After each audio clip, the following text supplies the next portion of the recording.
तो ये जो गुजराती मनुवादी मानसिकता के बिजनेसमैन हैं, ये देश की हर एक पॉलिसी को कॉम्प्रोमाइज़ करा रहे हैं। इन्होंने इकोनॉमिक पॉलिसी कॉम्प्रोमाइज़ की। ट्रेड डेफिसिट आज 75-25 का है भारत और चाइना के बीच में। इन्होंने हमारी देश की अर्थव्यवस्था ख़राब कराने के लिए अपने जो स्पोक्स पर्सन थे उनसे इस्लाम धर्म के खिलाफ बुलवाया, ताकि क्या होगा, वहाँ पे जो लोग नौकरी कर रहे हैं उनको वहाँ से निकाला जाएगा, लाखों लोगों को वहाँ जगहें खाली होंगी, ये लोग बेरोजगार होकर इंडिया आएंगे और नौकरियाँ किसे मिलेंगी? चाइना और पाकिस्तान के लोगों को। जो वो फॉरेन एक्सचेंज कमा के लाते हैं, कहाँ जाएगी वो? चाइना और पाकिस्तान को। ये है आरएसएस और बीजेपी की मेन साजिश। जब इससे भी दिल नहीं भरा तो जो चाइना की आर्मी या पाकिस्तान की आर्मी भारतीय आर्मी से डरती है, तो वो इसलिए डरती है कि हमारे पास एक सिस्टम है आर्मी, यहाँ एक्सपीरियंस्ड फौजी भी होते हैं एक रेजिमेंट में, या जो एक प्लेटून होगी, और उसमें नए लोग भी होते हैं। इससे मिल के एक बहुत अच्छा कॉम्बिनेशन बनता है और दसियों साल तक एक दूसरे के साथ रह के जो भाईचारा या दोस्ती या अंडरस्टैंडिंग फौजियों में बनती है आपस में, वो 4 साल में से मेरे ख्याल से 1.5 साल तो इसी में निकल जाएगा ना, उनकी ट्रेनिंग वगैरह में। तो 2.5 साल में क्या अंडरस्टैंडिंग बनेगी? क्या फौजी आपस में एक साथ तालमेल से लड़ेंगे?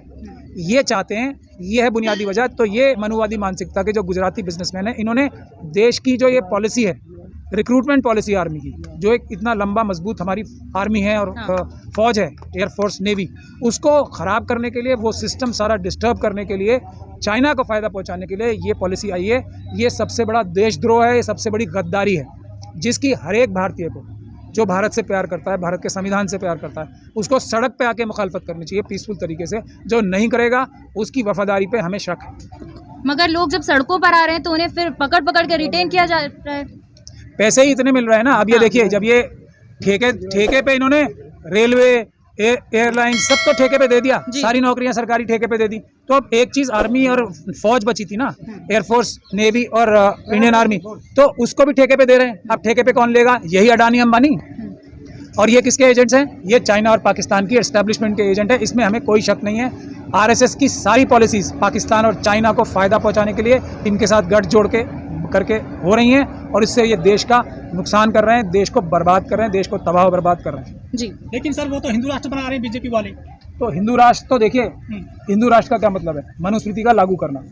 उसका क्या मतलब है कि 7.5% लोग जो हैं वो SC, ST, OBC, माइनॉरिटीज़ और महिलाएं जो 92.5% बनती हैं, उनका सबका हक छीन कर अपने पास कर लें। ये तो चाइना और पाकिस्तान की मदद के बगैर हो नहीं सकता ना। हम लोग करने देंगे क्या? उसके लिए क्या हमारी आर्मी करने देगी इनको? ये मनुवादियों को मनुवाद और मनुस्मृति लागू करने देगी? तो इसीलिए आर्मी के खिलाफ साजिश है, हमारी जो फौजें हैं उनके खिलाफ भी ये साजिश है, क्योंकि मनुवाद को तो चाइना और पाकिस्तान से ही मदद करके देश पे राज करना है। हिंदू राष्ट्र क्या यहाँ बन जाएगा वैसे बगैर चाइना और पाकिस्तान की मदद के? उन्हीं की मदद से हिंदू राष्ट्र बनेगा, मनुस्मृति लागू होगी। यंग बनाएंगे आर्मी को, सेना को यंग बनाएंगे। यंग तो इसी प्रोसेस से बना है ना। मना कर रहा है कोई? यंग लोगों को भर्ती करने से कोई मना कर रहा है? ये ठेकेदारी प्रथा क्या है? किसानों ने सबसे बड़ा जो आंदोलन किया देश का अभी, जो CA/NRC की जो मुस्लिम महिलाओं ने किया था, उसके बाद जो सबसे बड़ा आंदोलन हुआ वो किसानों का हुआ। उनकी बेसिक लड़ाई क्या थी? उनकी बेसिक लड़ाई भी ये थी कि चाइना जो है दुनिया में खेती और ज़मीनें खरीद रहा है। अफ्रीका में, ऑस्ट्रेलिया में यही साजिश 3 किसान बिल लाके की गई थी।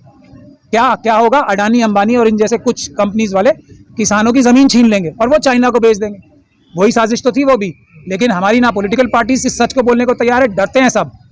इसके बाद भी मैं बोल रहा हूँ, चाहे कोई भी पॉलिटिकल पार्टी हो, अगर वो इसको एम्प्लॉयमेंट का मुद्दा बनाना चाहती है, नौजवान रोजगार मांगने का मुद्दा बनाना चाहती है, तो वो देश के साथ बहुत बड़ा धोखा कर रहे हैं। ये सिर्फ और सिर्फ हमारी देश की सेना, जिससे पाकिस्तान और चाइना डरते हैं, उसको कमजोर करने की साजिश है और कोई साजिश नहीं है। कहा जा रहा 20-25 लाख रुपए लेकर जाएगा अग्निवीर जो है। ये जो देश के लिए वहाँ पे गोली खाने जा रहे हैं, आपको लगता है ये पैसे के लिए लड़ने जा रहे हैं? सर, मीडिया तो यही बता रही है, मीडिया फौजी यही बता रहे हैं कि 20-25 लाख। मेरे ख्याल से तमाम रिटायर्ड फौजी नहीं बता रहे हैं। एक भी फौजी परिवार ये नहीं बताएगा जिनके परिवार टीवी पे बैठे रिटायर्ड। नहीं सर, टीवी पे, टीवी तो क्रिमिनल मीडिया पे ना, ऐसे बोलो। आप लोगों को असली मीडिया में कोई बैठा है? या आप क्रिमिनल्स की बात कर रहे हो ना? क्रिमिनल्स हैं ना, ये तो उस कॉन्स्पिरेसी का हिस्सा है। ये भी तो चाइना और पाकिस्तान की एस्टेब्लिशमेंट से पैसा जो आरएसएस को मिल रहा है, जो फायदे, ये मनुवादी मानसिकता के गुजराती बिजनेसमैन यही तो हैं, ये क्रिमिनल मीडिया के मालिक। तो वो तो उससे मत, उससे के बाद आप देखते हो तो मुझे आप पे बहुत शर्म आ रही है।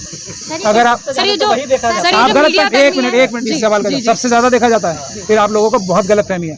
आप जो सोशल मीडिया की सच्ची चैनल जो हो ना, न्यूज रिपोर्टर्स, ये उनसे 50 गुना ज्यादा देखे जाते हैं। आपको यही नहीं पता उनको कौन देख रहा है? घर घर में है सर, ये फ्री दे रहे हैं सबको, गाँव फ्री में दें जाके या कुछ भी दें, कोई नहीं। आपकी रीच, सोशल मीडिया की रीच इनसे 50 गुना ज्यादा है, इसीलिए आप पे रिस्ट्रिक्शंस लगाने की कोशिश हो रही है। अब आप लोग जीत रहे हैं। ये जो अभी जो हमारे देश के नौजवान ये जो प्रोटेस्ट कर रहे हैं ना, ये जीत चुके हैं, और सोशल मीडिया पे जो असली रिपोर्टर्स हैं वो जीत रहे हैं। ये सब जितने भी बड़े बड़े नाम है ना, इन सबको हम अम्बेडकरवादी जेल भिजवाएंगे। ये लंबे लंबे टाइम के लिए पाकिस्तान और चाइना की जासूसी करने के लिए जेल जाने वाले हैं, आप फिक्र मत सर, करो। वो कहाँ जेल जा रहे हैं? आप जैसे लोग जा रहे हैं बोलने वाले जेल। ये अभी है ना, ये अभी का टाइम है।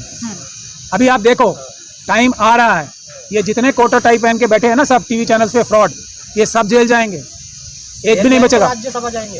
राज्यसभा से लोग जेल नहीं जाते क्या? जब संविधान का राज आएगा, और वो आने वाला है जी। सबको सबके गुनाहों की सजा मिलेगी, चाहे कोई वर्दीधारी हो या कोई कुर्ताधारी हो, सब ध्यान रखें। अभी बिल्कुल संविधान राज नहीं है, संविधान को तोड़ने की कोशिश की जा रही है। 4 सुप्रीम कोर्ट के जजेस ये बोल चुके हैं प्रेस कॉन्फ्रेंस करके कि हम पे दबाव है। अगर सुप्रीम कोर्ट के ऊपर दबाव है तो क्या संविधान का राज है? संविधान को खत्म करने की कोशिश की जा रही है, और हम अम्बेडकरवादी संविधान का राज लाएंगे, पूरी तरीके से लाएंगे, किसी भी हालत में उसको कॉम्प्रोमाइज नहीं होने देंगे। जो प्रधानमंत्री, जो होम मिनिस्टर संविधान की शपथ लेके बड़े बड़े ओहदों पे बैठे हैं, उनकी नाक के नीचे ये बोला जा रहा है कि हम हिंदू राष्ट्र बनाएंगे, धर्म संसद होके ये बोला जा रहा है कि हम भारत का संविधान खत्म करेंगे, हम मनुस्मृति लागू करेंगे, और वो संविधान की शपथ खा के चुप बैठे हैं। ये लगता है आपको संविधान की रक्षा करेंगे ये लोग? सर, जनरल वीके सिंह ने जैसे बताया, उनसे पूछा गया तो उन्होंने कहा मुझे अपनी पद के बारे में अभी कोई भी जानकारी नहीं है, और जहाँ तक पता चल रहा है कि राजनाथ सिंह को भी इसकी जानकारी नहीं थी, रक्षा मंत्री हैं। तो आपको क्या लगता है कि इस तरह की जो योजनाएं हैं, ये जो स्कीम्स है, इनका फैसला कहाँ से हो रहा है? कौन सी कैबिनेट ये डिसाइड कर रही है? देखिए, मैंने सीधे सीधे अभी बताया, शायद आपने मेरी पहली बात नहीं सुनी। मनुवादी मानसिकता के गुजराती बिजनेसमैन जो चाइनीज कंपनी में, आप इसके रिसर्च कीजिए ना, सबसे इंपॉर्टेंट बात बता रहा हूँ, कितने गुजराती मनुवादी मानसिकता के बिजनेसमैन चाइनीज कम्युनिस्ट पार्टी के और पीपल्स लिबरेशन आर्मी के कंपनीज में डायरेक्टर हैं, फ्रंट कंपनीज में। आपको वो बना रहे हैं पॉलिसी देश की। मोदी जी और शायद अमित शाह साहब भी नहीं बना पा रहे हैं। उनको सिर्फ ये है कि तुम अपने पदों पे रहो और ये बढ़िया बढ़िया 70-80 लाख के हेडक्वार्टर से तो नहीं बन रही है? नागपुर हेडक्वार्टर से भी बन रही होंगी, लेकिन मुझे नहीं लगता नागपुर हेडक्वार्टर को इतनी समझ है ये जो। लेकिन अडानी अंबानी ये सब लोग हैं ना, ये चाइनीज जो उनके जैक मा वगैरह हैं, ये सब लोग, वो देखिए वहाँ के बिजनेसमैन भी तो हैं, वो देश के साथ वफादारी कर रहे हैं, और ये देश के साथ गद्दारी कर रहे हैं। ये हैं अडानी अंबानी देश के दुश्मन, और चाइनीज और पाकिस्तान। एक हमारे जिंदल साहब भी हैं कोई, जो पाकिस्तान स्टील के साथ उनके भी बड़े घनिष्ठ संबंध है। सज्जन है, क्या नाम है उनका? नहीं, सज्जन जिंदल, जो नवाज शरीफ की जो स्टील की कंपनियां, उनके साथ बिजनेस है उनका, वो भी मोदी जी के बड़े खास हैं। अभी एक लेटेस्ट केस मैं आपको बताऊंगा, जायोमी कंपनी, आप सबको पता है ना, उनके कोई मनु जैन करके इंडिया हेड थे। जैसे ही मोदी जी बने तुरंत उनको इंडिया हेड बना दिया जायोमी कंपनी। मोदी जी नहीं बनवाया होगा, उनके फोटो हैं अंबानी साहब के साथ, ट्विटर पे और मीडिया पे देख लेंगे, तो उन्होंने उनको जायोमी कंपनी का वो बनाया। वो जायोमी कंपनी के मनु जैन साहब अभी 5,000 करोड़, ईडी ने उनके ऊपर मुकदमा किया, 5,000 करोड़ रुपए लेके भागे हैं, और अभी दुबई में है जायोमी वर्ल्ड वाइड कंपनी के वाइस प्रेसिडेंट बने। तो ये 5,000 करोड़ जो देश से चुराया उन्होंने, जिसका ईडी ने अभी केस किया है, और आप समझ लीजिए ये वाली ईडी अगर उनके ऊपर 5,000 करोड़ का केस कर रही है तो कम से कम 50,000 करोड़ चुराए ही होंगे। और जो ये जायोमी कंपनी है वो बैन हुई थी अमेरिका में अभी 2 साल पहले। ये फ्रंट कंपनी है पीपल्स लिबरेशन आर्मी, जो चाइनीज आर्मी है उसकी, इस बात पे अमेरिका में बैन। तो ये 5,000 करोड़ चाइनीज आर्मी के काम आने वाले हैं, हमारे देश की आर्मी को नुकसान पहुंचाने। सर, ये किसान का क्या होगा? इन पर केस हो रहे हैं सर, किसान बिल जो सरकार को वापस लेना पड़ा, और जो सेना में ज्यादातर बच्चे भर्ती होते हैं वो खेती किसानी से आते हैं, कहीं सरकार बदला तो नहीं ले रही है? सरकार नहीं बदला ले रही, सरकार के हाथ में नहीं है ना। राजनाथ सिंह जी को आप मुझे बता रही हो नहीं पता, हमारे जो एक ही इनके कैबिनेट में जो किसान बिल पे उनको बैकफुट पे आना पड़ा था। बैकफुट पे नहीं, माफी मांगनी पड़ी थी। अभी भी साजिश जारी है। देखिए, किसान आंदोलन खत्म नहीं होना चाहिए, नहीं हुआ है। असली चीज़ है ये, पीछे से साजिश करके वही काम अभी भी दोबारा करें। एमएसपी का कुछ हुआ? अभी नहीं हुआ ना। और देश से अनाज जो है एक्सपोर्ट करना बंद हुआ ना, क्योंकि देश में इतनी खाद्यान्नों की कमी आ गई, क्योंकि ये सारा अनाज जहाँ से चुरा के पहले छुपा के बेच चुके हैं, इसलिए आई है कमी। तीसरी चीज़ ये, अभी आर्मी का काम शुरू हो गया, ये भी लड़ाई हम जीत चुके हैं। लेकिन मैं नौजवानों से गुजारिश करूँगा, पीसफुल तरीके से प्रोटेस्ट करें, हम जीत चुके हैं। और जो हिंसा करने वाले आ रहे हैं उनको रोकें, उनको पकड़ें और पुलिस के हवाले करें। और ये लड़ाई जीत चुके हैं हम। लड़ाई ये नहीं होनी चाहिए, लड़ाई ये होनी चाहिए कि अब राजनाथ सिंह जी या तो आके कहें मुझे ये नहीं पता थी, और उन गद्दारों को देश के जो पाकिस्तान और चाइना की एस्टेब्लिशमेंट के साथ मिलकर ये पॉलिसी लाएं, उनको अरेस्ट कराएं। हमारा आंदोलन इसलिए होना चाहिए, हमारा आंदोलन उन गद्दारों को अरेस्ट करना चाहिए, उन गद्दारों को देशद्रोह का मुकदमा लगा के अरेस्ट कराना होना चाहिए जो ये पॉलिसी लाएं। उसके लिए करें। ये तो खत्म हो चुकी पॉलिसी, ये नहीं आप तो चलेगी। कह रहे हैं मोदी जी का आशीर्वाद से 2 साल और बढ़ा दी हमने ट्रेड। हाँ आशीर्वाद से बढ़ा दिए। 23 कर दिया उन्होंने। ठेकेदारी प्रथा क्यों नहीं हटा दी? ठेकेदारी प्रथा पे आर्मी होती है क्या? किसी देश में है ऐसा? किसी देश में है ऐसा? तो मैं तो होने जा रहा हूँ ना सर। मैं वही कह रहा हूँ ना, ठेकेदारी पे आर्मी भी होगी, और वो ठेकेदार जो होंगे वो अंबानी और अडानी होंगे। मना है क्या? रेगुलर नौकरी देना 23 साल करके, कौन मना कर रहा है?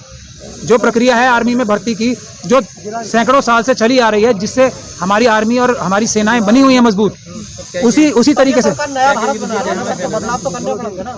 हाँ, जो चाइना और पाकिस्तान की एजेंसीज के साथ मिलकर भारत का नुकसान कर रहे हैं, वो नया भारत हम नहीं बनने देंगे। सर, ये भारत किसान का, मजदूर का, नौजवान का होगा या क्रोनिक कैपिटलिज्म की तरफ जो देश बढ़ रहा है, ये उनका भारत होगा? आपको क्या लगता है हम अम्बेडकरवादी इतने कमजोर हैं? हम श्रीलंका भी नहीं बनने देंगे।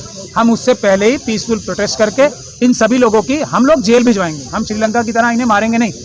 हम लोग इनके आरएसएस के एक एक व्यक्ति को, जो कल एक छोटी सी स्कूटर पे घूम रहा था और आज मर्सिडीज में घूम रहा है, हम चिन्हित करके, सिर्फ इन 8 सालों में आरएसएस और बीजेपी के कितने ऑफिस बियरर्स करोड़पति और अरबपति बन गए, उनको सबको चिन्हित करके जेल भिजवाएंगे। उनकी सारी प्रॉपर्टीज जब्त करा के देश के असली जो प्रधानमंत्री, असली प्रधानमंत्री, जो अच्छे प्रधानमंत्री बनेंगे, उसमें देंगे। कोई ये पीएम कौन सा फंड है? ये फ्रॉड फंड। पीएम कौन सा फंड है? ये पीएम केयर फंड, जिसका कोई हिसाब किताब नहीं है। उस फंड से भी सारा पैसा निकाल के जो पीएम रिलीफ